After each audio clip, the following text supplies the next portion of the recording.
কখন আসলে চিকিৎসকের শরণাপন্ন হবেন রোগীরা, কিংবা রোগীর সাথের যে লোকজন রয়েছে কখন চিকিৎসকের কাছে নিয়ে যাবেন?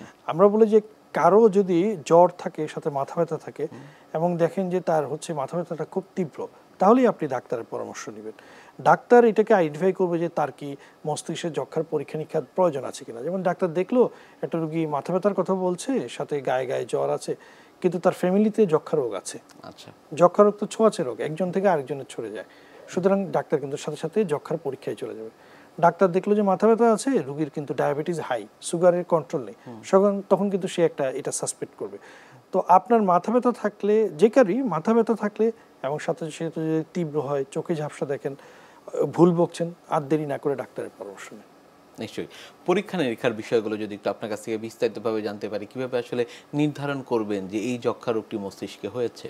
মস্তিষ্কে যক্ষা রোগের যে পরীক্ষা, এটাকে আমরা মূলত দুইটি ধাপে করি। একটা হচ্ছে রুটিন ইনভেস্টিগেশন, আর একটা হচ্ছে স্পেসিফিক ইনভেস্টিগেশন। রুটিন ইনভেস্টিগেশন দিয়ে আমরা ধারণা করতে চাই যে এই রোগীর কি আসলে যক্ষা হতে পারে কিনা। যেমন আমরা যদি কমপ্লিট ব্লাড কাউন্ট করি, সেখানে ইএসআর নামক একটা অংশ আছে, এটা অনেক হাই থাকবে। ইএসআর নর্মাল মানুষের 15 থেকে 20 থাকে, যক্ষা রোগীর ক্ষেত্রে বিশেষে এটা বেড়ে গিয়ে 100-র উপরেও চলে যেতে পারে। আচ্ছা, আমরা যদি একটা বুকের এক্সরে করি, অনেক সময় মস্তিষ্কের যক্ষার সাথে কিন্তু বুকের শ্বাসনালীর যক্ষার অ্যাসোসিয়েশন থাকে, এবং দুইটা একসাথেও থাকতে পারে। অনেক সময় আগে ফুসফুসে যক্ষা হয়েছে, পরে মস্তিষ্কে যক্ষা হচ্ছে। সুতরাং একটা বুকের এক্সরে করে যদি আমরা যক্ষার লক্ষণ পাই এবং রোগী যদি মাথা ব্যথার কথা বলে, তখন কিন্তু আমরা দুইটাকে কোরিলেট করতে পারি। এছাড়া যক্ষার এক ধরনের টিকা পরীক্ষা আছে, যেটাকে এমটি বলে, এটাও আমরা করতে পারি। স্পেসিফিক পরীক্ষার মধ্যে হচ্ছে এমআরআই। মস্তিষ্কের যক্ষা ডিটেক্ট করার ক্ষেত্রে এমআরআই খুবই ইম্পর্টেন্ট একটা পরীক্ষা, এবং এমআরআই বেশিরভাগ ক্ষেত্রে আপনাকে টিউবারকুলোমা হোক, টিউবারকুলার মেনিনজাইটিস হোক, আপনাকে একটা ক্লু দিয়ে যাবে এমআরআই।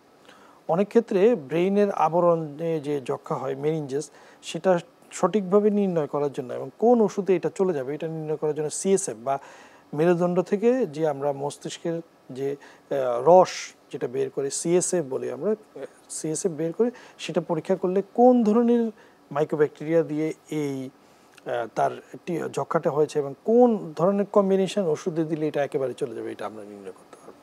অনেক ক্ষেত্রে সিএসএফ থেকে এখন জেনেটিক টেস্ট যেটা বলে, যেটা একদম যক্ষা নির্ণয় সবচেয়ে অত্যাধুনিক টেস্ট, যেটাকে আমরা বলি জিন এক্সপার্ট টেস্ট, এটাও করা যেতে পারে।